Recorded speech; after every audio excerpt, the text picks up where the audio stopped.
So hello and welcome to an episode of Adventure Bike Pilot. As you can see, I'm finally out on the motorbike. I'm having a breeze where I'm going though. To be honest with you, I just decided to take her out. I had put her away. Let's see now. I had put her away for the winter. Because we were in level 5 lockdown. It's coming up to Christmas just now. Ireland is in, or was in, a level 5 lockdown up until Tuesday of this week. So for the last 6 weeks we've been unable to take the motorbike out, and the county that I live in, Kildare, was already on a level 3 lockdown before that. And level 5 basically meant that unless you absolutely have to, you shouldn't really leave your house. Level 3 means you're free to move around, but you need to stay within your county. So I'm not breaking any rules. I'm not planning to meet or stop or talk to anybody. I have enough fuel to do what I need to do. Just want to get out for an hour or so. So I literally leave my house, do a bit of a loop, go home, not talk or meet anyone, and stay within the county limits. So I'm going to head down towards, I don't know, the Naas direction, and then maybe loop back. But I thought I'd make a short video on it and just give a couple of updates to let you guys know what's going on. If you've been following the channel, I've been making some review and installation videos of some little gizmos and gadgets that I've been buying for the motorbike, just to keep myself occupied and get the motorbike ready for next year when the new season kicks off again in around February. So I recently just posted one about this little bracket here that goes around the TFT screen, a little anti-theft bracket, which is very good. It's I'll let you go watch the video to find out all about it. But like I said in the video, I mean, a determined thief is going to get that TFT off if they want it, but this will definitely stop the opportunistic guy and slow down anyone who wants to get at it, you know. And slowing them down is really the best you can do, in the hope that maybe the longer they're there trying to get it off, the more likely they are getting caught. So that's in there. So it gives you at least a little bit of peace of mind when you're on the road and you're staying in a hotel somewhere and the bike might have to be parked out on the road. You have some comfort to know that it's going to be somewhat difficult to get that screen off. The other things then that I'm going to try out is the little overmitts for my gloves. I'll put these on now in a while. I know it's not raining. I've actually got a lovely day today. Cold, but so far the rain has held off. But we'll try them out just in terms of how you feel around the dexterity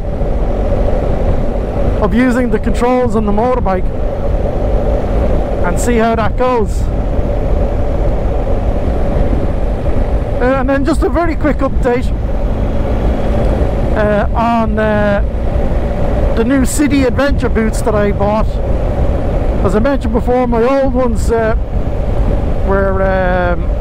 the sole on them was completely gone, and I know they're supposed to be replaceable, but it's actually unbelievably expensive to replace the soles on them, so you're almost as better off to just buy a new set, in my opinion anyway. But I was hoping that the City Adventure boots that I had bought, the original ones I had were City Adventure 1s, the new ones are City Adventure 2, and as I mentioned before, the City Adventure 1 are an unbelievably good boot, but they are cursed with an awful squeak as you walk, and I was hoping that maybe they had addressed it in the second revision of these boots.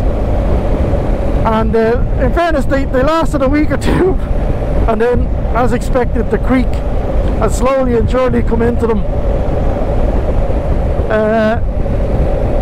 And so far it's still not as bad as the first set, but it's definitely there, and I'm expecting it to get worse and worse. And I know people will say to me, you're supposed to put WD-40 or beeswax or oil or God knows what on it. And I've tried all that. It lasts maybe half an hour or so, and then it wears off, so that's a crock. But yeah, definitely the squeak is in. So in terms of then trips for next year, as I mentioned in a previous video, I bought my calendar planner, my wall planner early this year. I normally get it around December, and start planning for the coming year over the Christmas holidays. But just to cheer myself up, I bought it a bit early, and I started plugging them in. I suppose you could call it at risk, because we just don't know how this bloody COVID thing is going to go. The beauty of booking them through booking.com, all your hotels and all, is that, you know, you can cancel within 48 hours. So I've just plugged them in anyway for the moment, and if I have to move them, I'll have to move them. But plan for the best and hope for the worst. Or no, that's the reverse. Plan for the worst and hope for the best. So I've plugged in the Scotland trip I was supposed to do this year, my return to Scotland and doing the NC 500. I've plugged in my annual Ring of Kerry. I've plugged in a trip over to Andalusia in the south of Spain. Plugged in a trip to Wales with my brother. And I'm sure there's going to be a Donegal trip or something else. That's all I've got so far. But it's looking good for this vaccine anyway. It's already starting to roll out in the UK this month, so we might leave it a couple of months and see if anyone's head blows up. And if it's all looking okay, hopefully then I'll go and get it myself. And if I can get that done before April, which is the first proper big trip, which is the Scotland trip, well then I'll be happy, you know. I'll be safe enough to travel. I won't be able to, hopefully I'll be immune from getting the COVID-19 disease or passing it on, so I can travel in safety.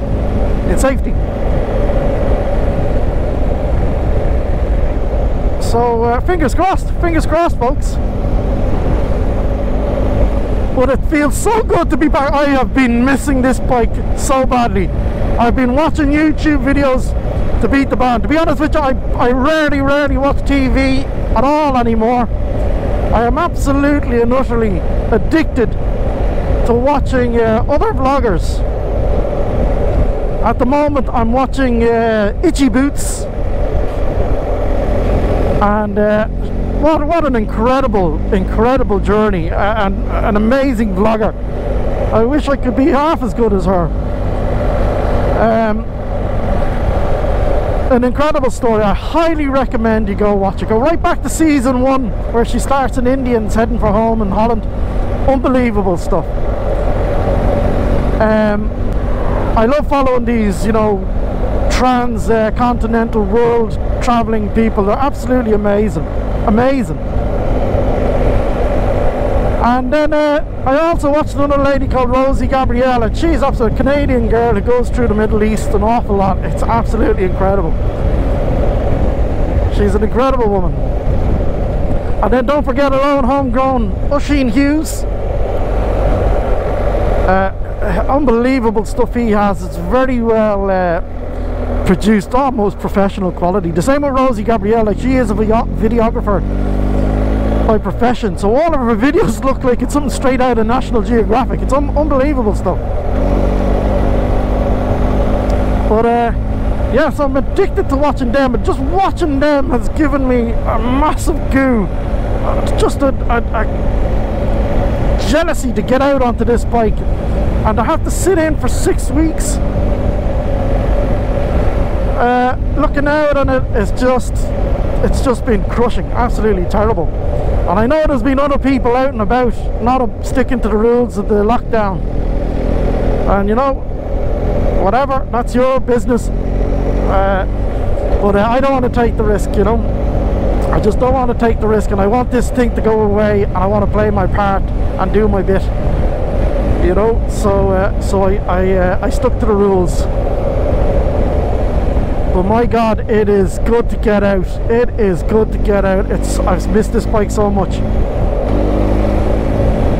Oh yeah, and another chap I've started watching recently, I know he's been out there for a while, is Teapot One. And actually the video I watched of him last night was him getting on one of these 1250s when they first came out, and he was over in Spain and he was absolutely besotted with it. So yeah, so that's what I've been doing over the 6 weeks.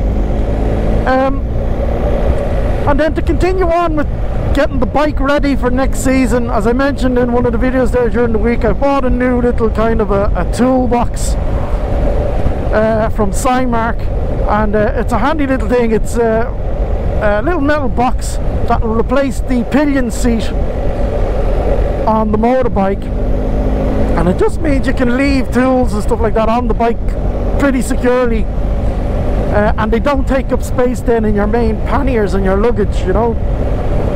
And they can be kept on the bike even if you don't have the panniers and all on the bike.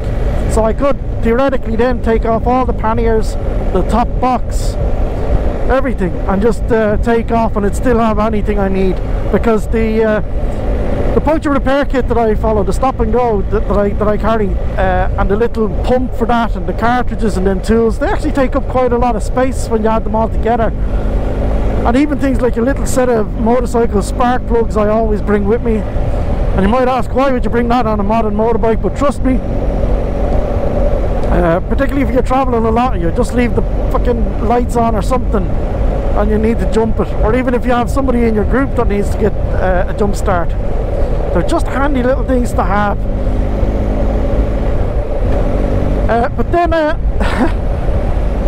But then I went and I have to go down to Overlanders now, probably before Christmas at some point, because I probably lost the run of myself. Jeez, I can't see the road, the sun is blasting me. I probably lost the run of myself with the shopping, because you've feck all else to do on lockdown. But I decided I was going to upgrade the stock horn on this motorbike. I'd seen a lot of videos about the Denali sound bomb, and I like the sound of that, and I thought that's a nice little feature. And then of course that led me to thinking, well then I'm sure I might as well buy the Denali like easy can system, the little CAN bus system that it links into, so that'll link in easily. And sure, that went, sure, if I'm getting that, sure, I might as well get the Denali D4 spotlights. And if I'm getting the front spotlight, sure, I might as well get the tail light as well. Yeah, so that happened. So what should have started off as a nice little 50 or 60 quid purchase on on Touratech or Overlanders ended up costing a small bloody mortgage. Oh, and I have to get the cylinder head covers fitted as well. I bought them ages ago, but because of COVID I haven't been able to go down and get them fitted. Yeah, so replacing the stock horn became a very, very expensive exercise. So if the missus is watching, they're very cheap. They're very, very cheap. You know, not even half the price of a handbag. But the problem is, obviously, I'm going to have to go down and get them fitted. And I live in Kildare. It's about a 60-70 mile trip down. And for the last few mornings, it has been absolutely, totally iced over in the morning in Kildare. And they'll want me down early, so I'm going to have to get up early some morning and shoot down on the ice. And then spend about 3 or 4 hours sitting on their couch, socially distancing with a mask, while they fit all the bits and bobs.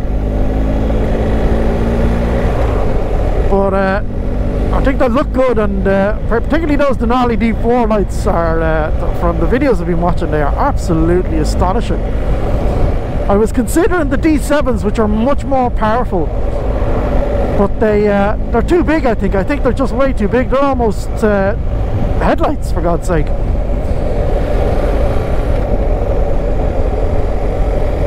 But yeah, I'm looking forward to getting all of that stuff fitted. And of course, once it's all done, I'll go through it, and I'll show you each of the items. We'll do a little bit of a blurb on each of them. Where the hell am I now? I don't know where the hell I am. Clane and Prospus is that way. Oh, I know where I am now, yeah.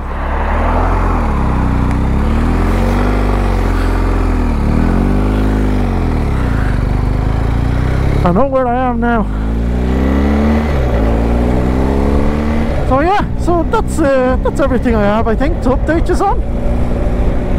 So that's all the bits that I've recently put on, all the bits that I will be putting on, all the trips I've so far put in. I swear to God, I am dreaming of Scotland again this year. I cannot wait. I cannot wait.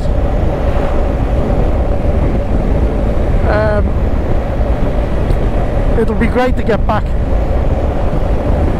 But if anyone has any ideas of other places to go and visit, please shout them out.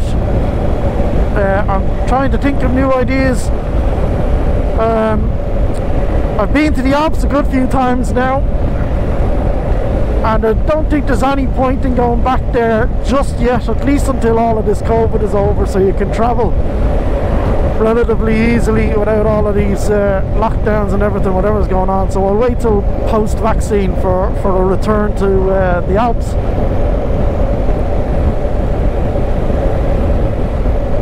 So yeah, so send me on your ideas.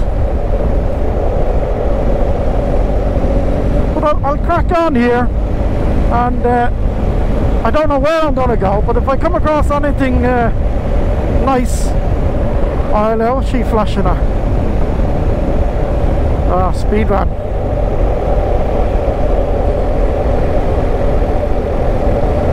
Now there's the thing, I was probably a bit over the speed limit there, but I don't know if those vans, I know historically they couldn't get they took the reg from the front, so bikes would get away with it, but I heard recently that the more modern ones can get you from the front or the back now.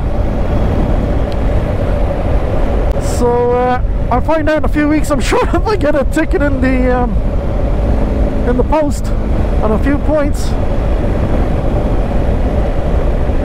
But we'll see. But yeah, if I find anything of interest, I'll put the old camera back on and show you where I've ended up. Talk to you soon. So this is a little back road that I often take. It brings you into a huge big natural peat bog called the Bog of Allen. I always have visions of getting to the end of the road, just some fella sitting on the jacks going, "How are you? I'm Alan." But the road is a bit buckety. I was in here a few years ago during a storm. This whole field was like a lake. It was just completely full with water. But the sun is very low on the horizon. I'm getting absolutely blinded out of it. I can hardly see anything. But it's a very atmospheric place. It's a good road for an LGS.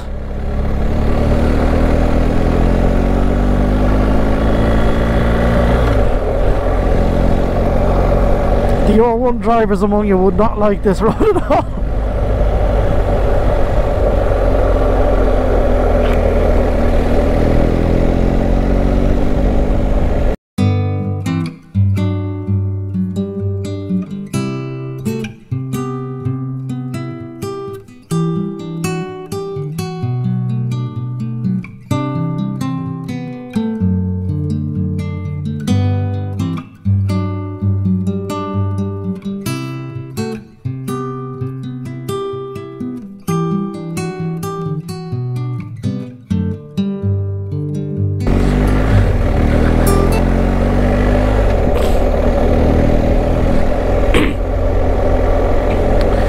Now the other thing about this road is to get to where I want to go, technically you couldn't get there if you're in a car for sure. We're gonna have to do some jiggery pokery over a little pedestrian bridge that goes over a canal.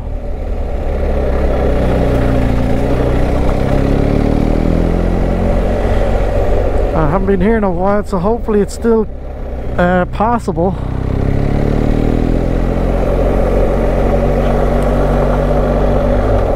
Oh, fucking horses.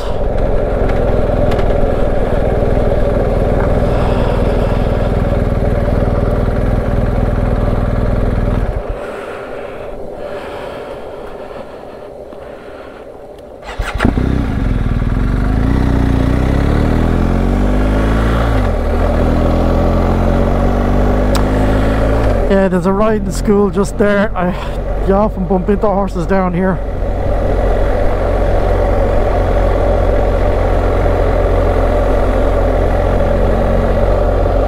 Jesus, there's some amount of mosquitoes as well. Fucking hell.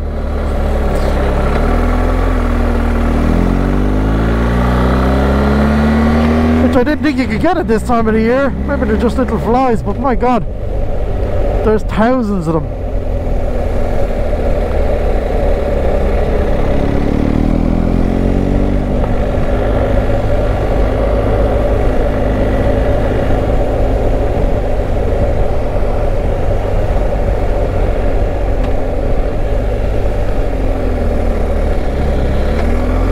Right, so this is where we have to do a bit of shenanigans.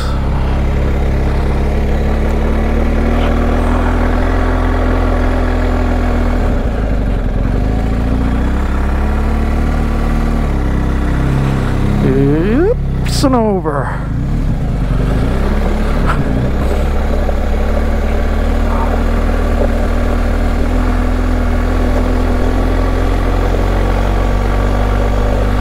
Let's off-road.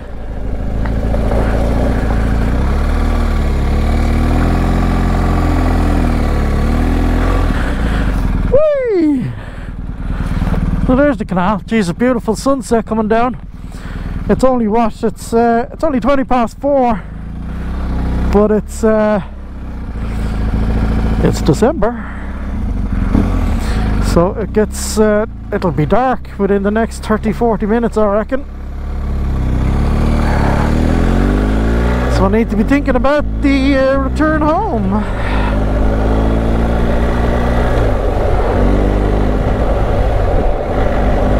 I left it too late. It takes you so bloody long to get the bike out and get all the gear ready. None of my liners were in. I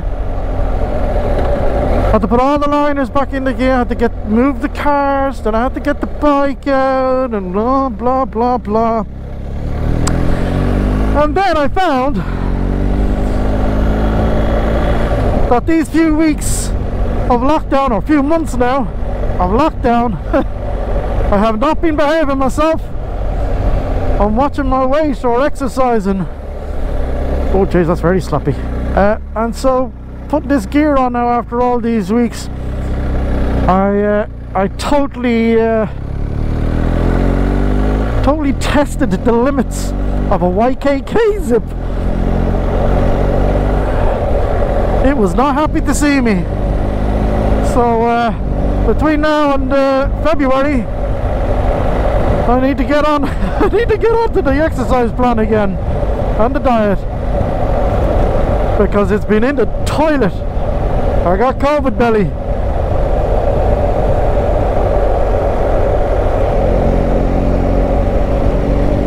Not that I didn't have one already, but what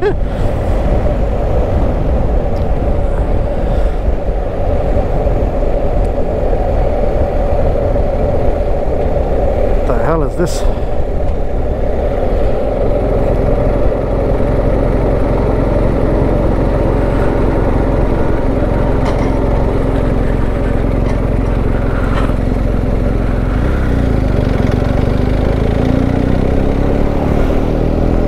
Thank you.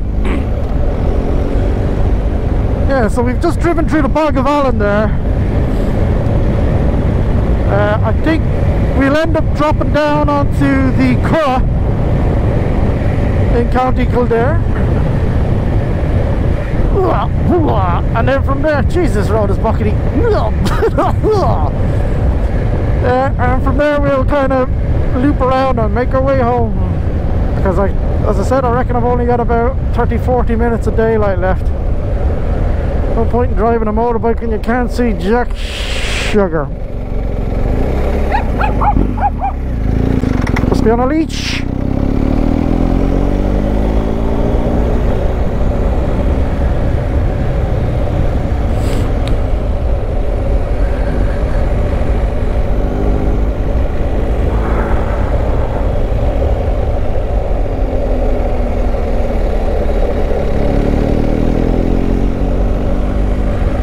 So up there, I don't know if the camera's picking it up, but way over there in the distance, hopefully you can see there's a little tower on top of a hill, and I believe that's called the Hill of Allen.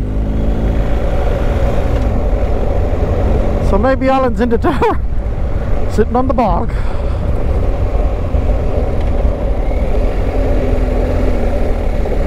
Flipping hell, I keep catching the sun right at the angle where I can't see jack squat, and it's always right in the bend. Come on, put the visor up.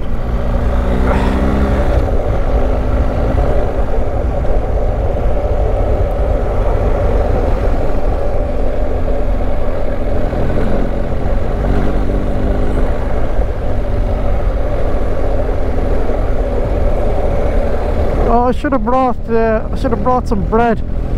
Although I suppose I didn't know where I was going. But there's a nice little duck pond down where we're heading. Pluckerstown. Pluckerstown. I'm not the pheasant plucker. I'm the pheasant plucker son. I'm only plucking pheasants till the pheasant plucker comes.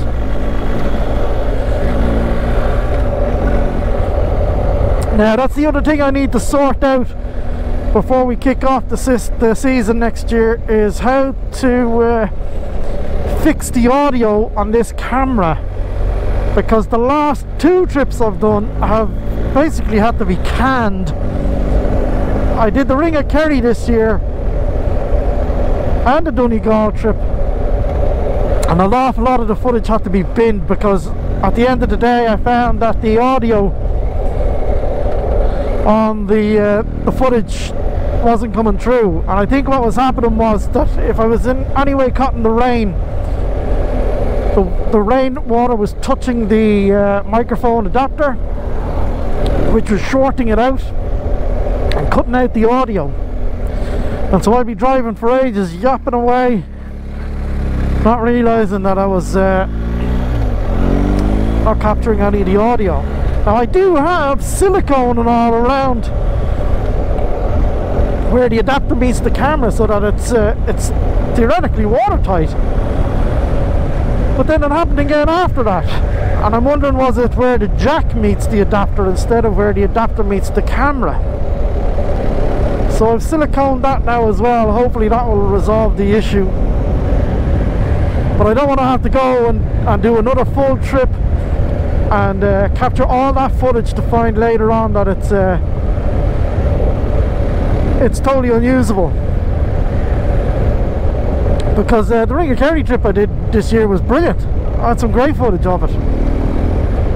But maybe I'll go back and edit it, but just put music to it or something. But it'd be a shame to lose all that footage after spending so much money and time to get it. Now, theoretically I should go left, because that's the quickest way home. But I want to go down by the Curragh. I don't mind if we get caught in the dark for a while.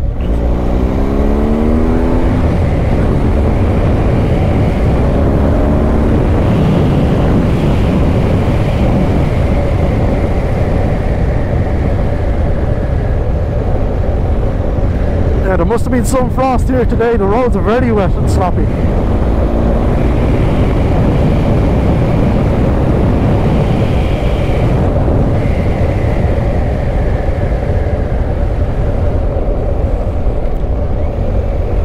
Oh yeah, and one other thing that I have on order, I should have that soon I hope, is I've previously done a review on this quad lock system I got for the phone, and it's a brilliant little system. I have to say, it's so neat. It's so much better than the old X-Grip mount that I had, the RAM mount X-Grip. That was big and clunky and ugly. This is nice and neat, and just as effective, probably more effective. I think it grips the phone better.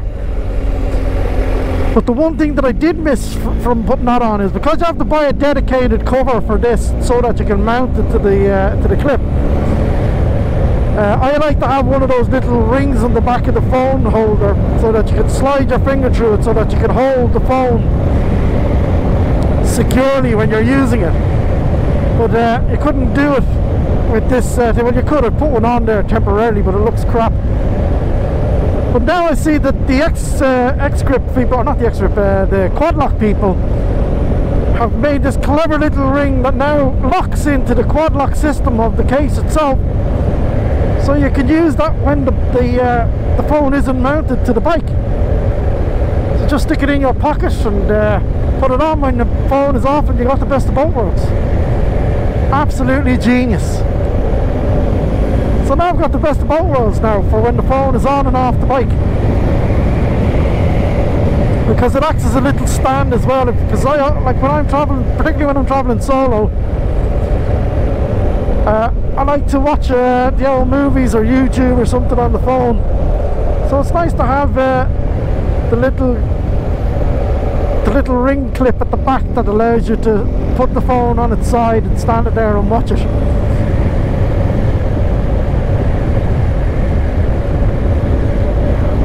Oh yeah, I can't see jack. I cannot see a damn thing. I should have probably cleaned the visor before I came out, but I was in such a rush.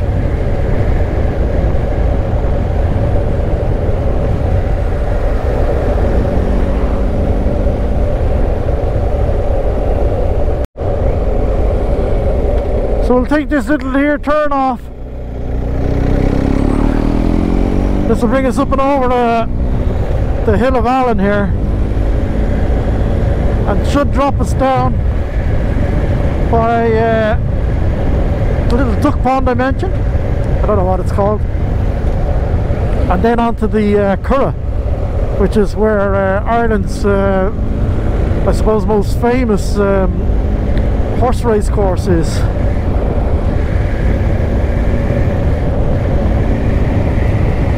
The Curragh is a huge region kind of in the Midlands of Ireland, which is like all these fields and plains. It's a beautiful area.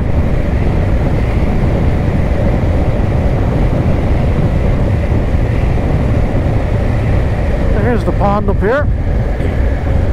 There's normally a load of ducks and swans on this, but I don't see anything here.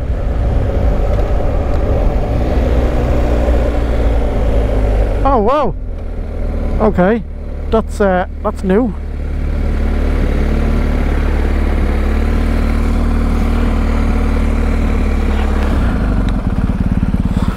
This used to be full of lily pads and water foliage, but it's all been cut back, and I assume that's why there's shag-all ducks and swans on it now. That's a shame. Surely the whole point of the lily pads and the foliage was that it created a little home for them. Why would they do that? I assume there's a reason for it, but very strange.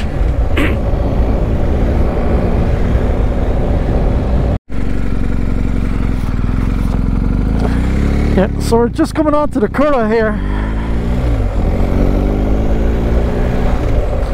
It's basically these big open plain fields and all, you know. It's goes on for miles.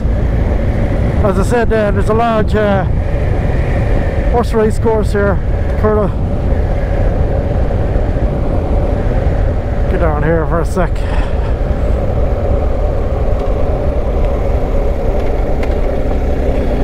I'll probably double back a bit of myself in a second, but there's a little I can't see shit.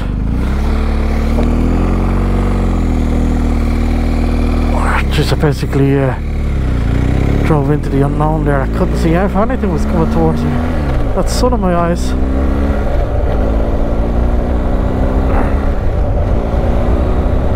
Luckily it panned out.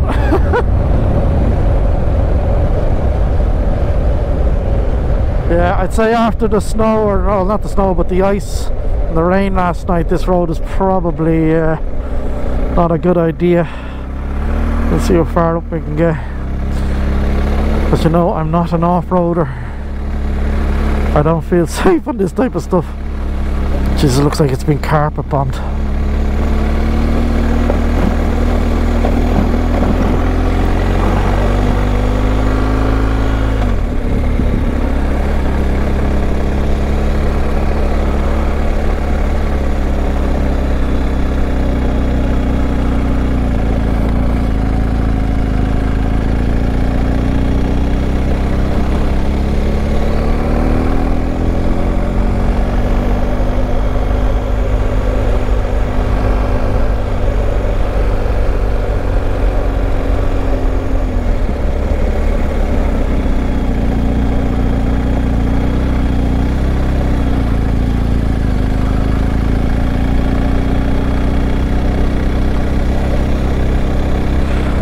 There's a plane there. That's a remote control plane. Jeez, it's a big one.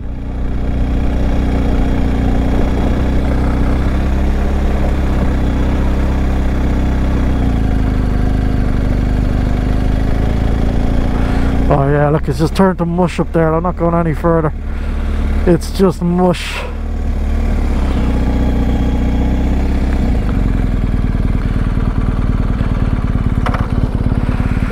Oh, look at the little plane. See, it's just there. Look, it's coming towards me, coming towards me.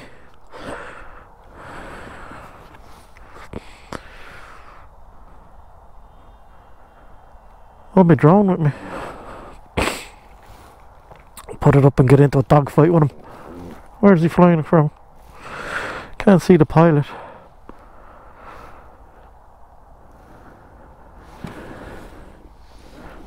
Oh, it's there they are up there, is it? Yeah, but look, that just turns to mush. Excuse me.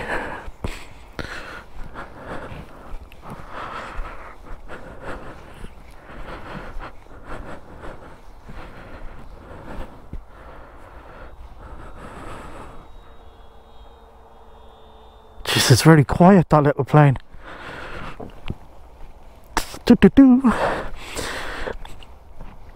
Yeah, so the D4 should go up on top here. I think they'll just go up there behind the grills there on top of the side crash bars. So these original stock ones will stay. We'll get the D4s on top, and they'll provide a much more powerful light. If you ever get caught out short in the dark on a back road with no street lights. Plus they also come with this strobe effect. So if you ever need to go through like a load of traffic and you're marshalling or something like that, you can strobe your lights. That's pretty cool. I must get one of them and have a go.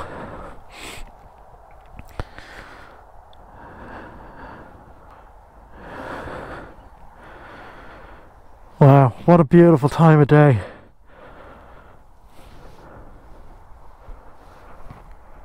Right, let's crack on. Let's see about getting this bike turned around without sliding. I'll tell you the difference the low chassis makes. On the old air-cooled I'd have been having heart failure trying to turn this around on my tippy toes. It's not too bad now that I can get my feet down a lot more.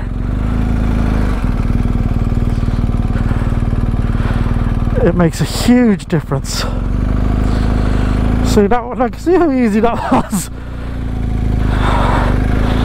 On my old bike now I'd have been having heart failure.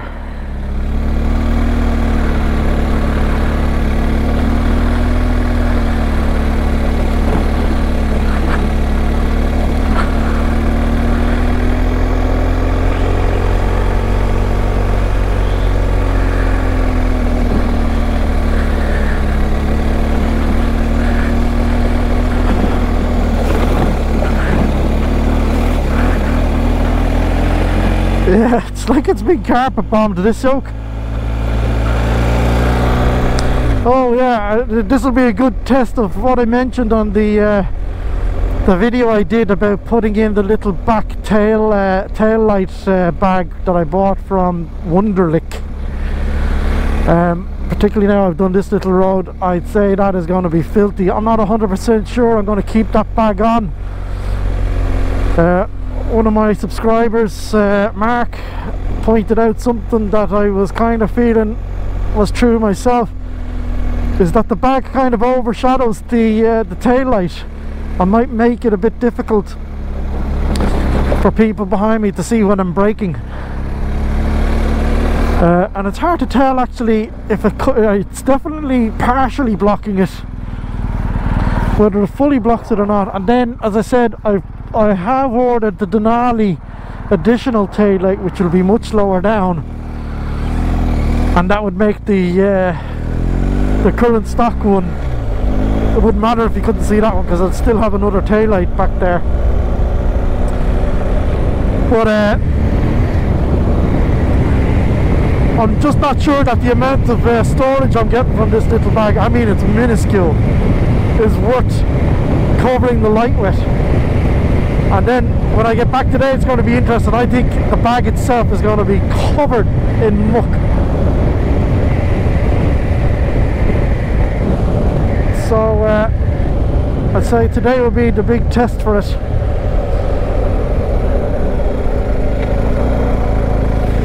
Where am I going?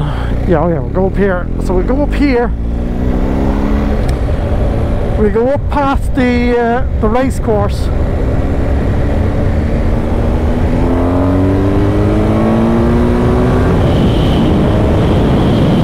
Right, that is quick.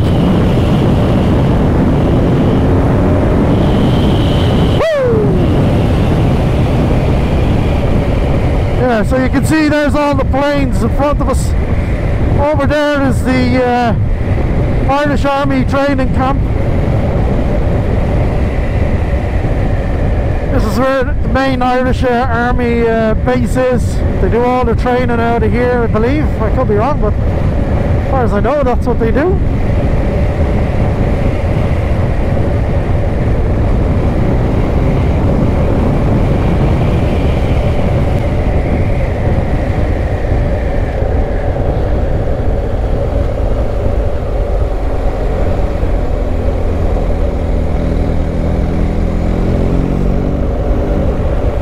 So there's the race course in front of me. See all the white fencing?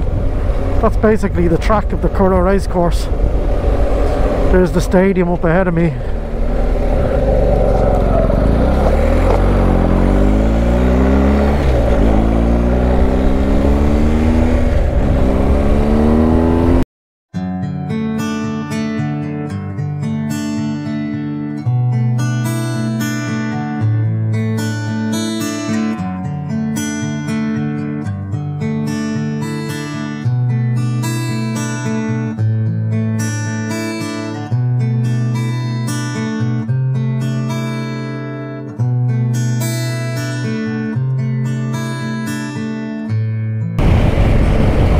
So the Curragh down here is kind of in two sections. So this is the first section where the race course is, and now there's a flyover here that goes over the N7 or M7, and that brings us into the second part of it, and we'll drive up through that. I think there's a golf course on this side.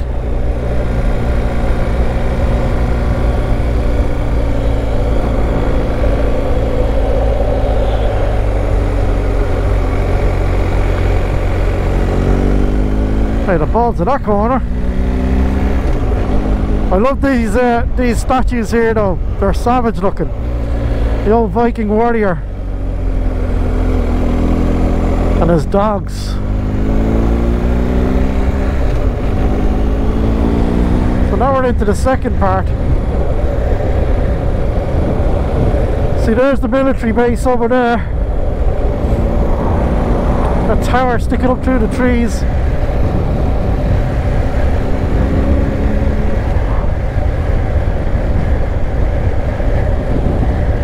It's a Beautiful area.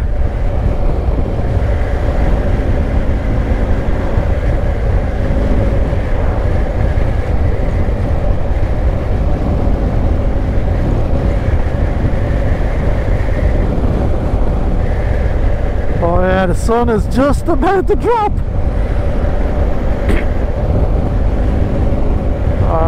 Yeah, just about to drop.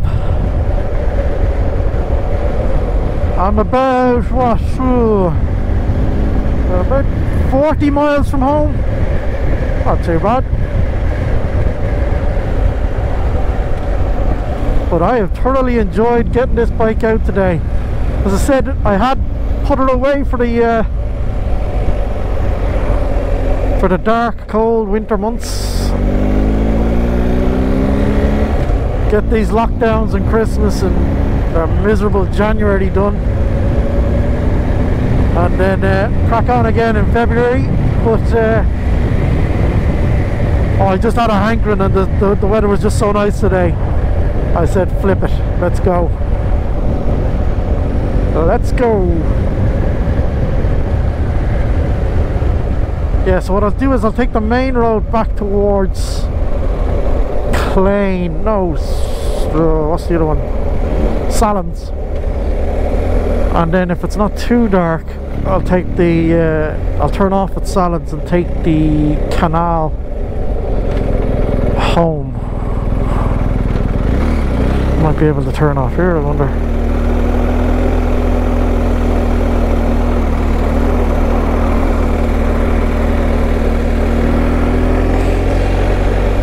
Pull in for a second. I want to put on those overmitts and test them out on this last stretch. I've no idea. I've never been up this road. I've no idea where that goes or what's on it. We'll see now. Here, this is a good place to pull in. Put on these gloves.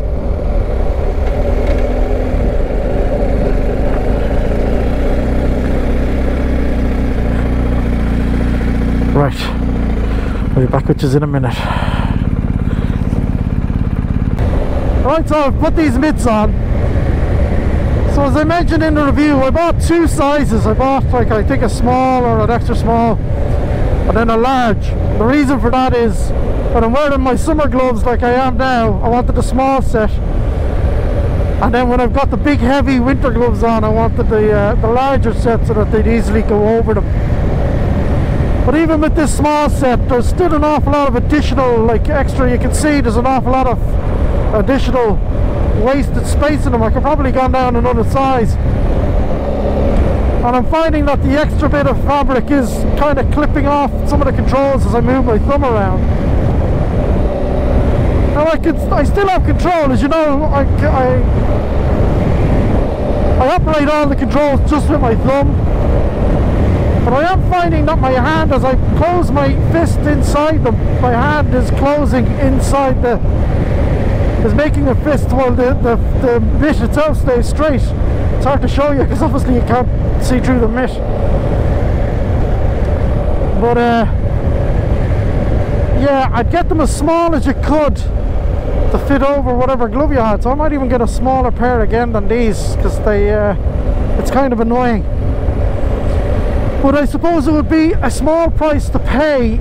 They're totally usable, don't get me wrong. They're kind of just a little bit annoying more than anything. You do lose a bit of dexterity, and you have to be very deliberate and careful as to when you're selecting or pressing or using any of the controls. I could still use the spinny wheel, but they are a bit but like I said, it's probably a small price to pay if it's pissing raining and you're only planning to wear them until the rain is gone. I wouldn't fancy wearing them all day. I think I would prefer to have my over mitts, the big toucan over mitts, the handguard stuff. But as I said, the problem with them is that they're brilliant, but they take up a huge amount of space. And when you're traveling on a long enough tour, like even a week, and I don't carry huge amount, I probably carry more than I need, but I don't carry a huge amount of stuff either, you know, and I still find that they take up an awful lot of space. Whereas these literally roll up, and I can bring both pairs and stick them into this tank bag. I've never been here. What the hell is that yoke?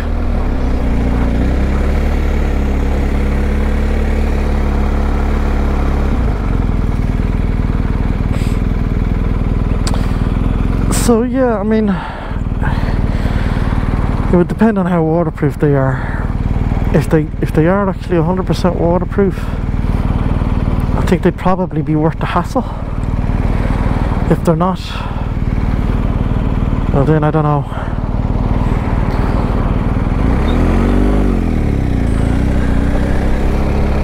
I have no idea where I am.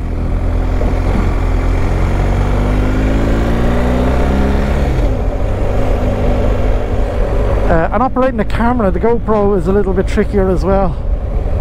Yeah, these are kind of annoying. They are kind of annoying. They're gathering around my fingers.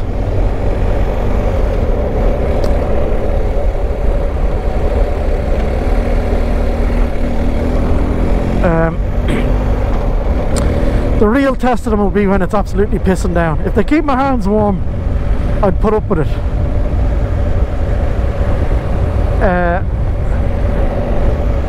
But somebody needs to come up with a better solution, a proper 100% waterproof glove, because that one I bought was expensive. Gore-Tex, and after 6 hours in Donegal they were soaked right through. See, like, just, yeah, that's annoying.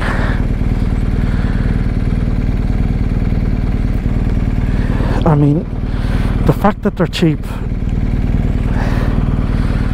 if these were in any way expensive, I'd say forget them.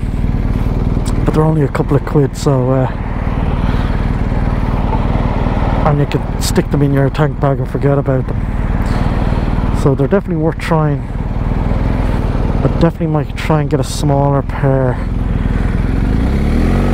for these summer gloves, so there's not so much excess fabric on them. This must be Newbridge then, is it? Or Kildare? Maybe it's Kildare. I should know this, shouldn't I? I have no idea where I am.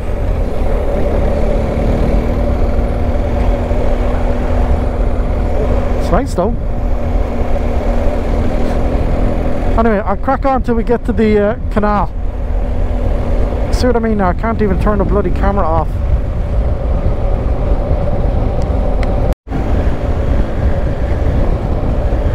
Right folks, so that's me nearly home. I might as well sign off now. There's feck all else to see now. I'm about to hit the motorway.